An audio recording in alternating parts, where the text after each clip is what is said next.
এই মুহূর্তে আমরা আশাদি চত্বরে শাকিলের এক তরুণীকে উত্তপ্ত করার কারণে বিক্ষোভ মিছিল, সেই মিছিলে শিক্ষার্থীরা অংশগ্রহণ নিয়েছে এবং রাস্তা ব্লক করে দেওয়া হয়েছে। শাকিলকে গ্রেফতার না করলে পরবর্তী তারা নির্দেশ দিয়েছে শাকিলকে অবশ্যই গ্রেফতার করতে হবে এবং ফাঁসি দিতে হবে। তাদের একটাই দাবি, তারা শাকিলের ফাঁসি চায়।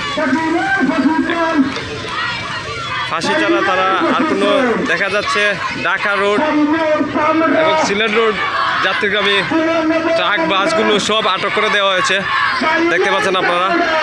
এই মুহূর্তে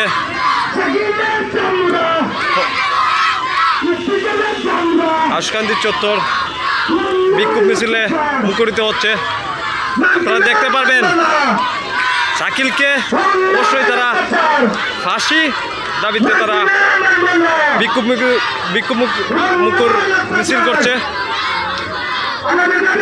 এই শাকিল হচ্ছে টুকাই শাকিল, তাকে বিএনপিতে যোগ দিয়ে বিএনপির মনোনয়নতা নষ্ট করেছে। সেই শাকিলকে আমরাও ফাঁসির দাবি জানাচ্ছি। সেই টুকাই, আমরা টুকাই দেখতে চাই না, বিএনপিতে আমরা কোনো টুকাই দেখতে চাই না।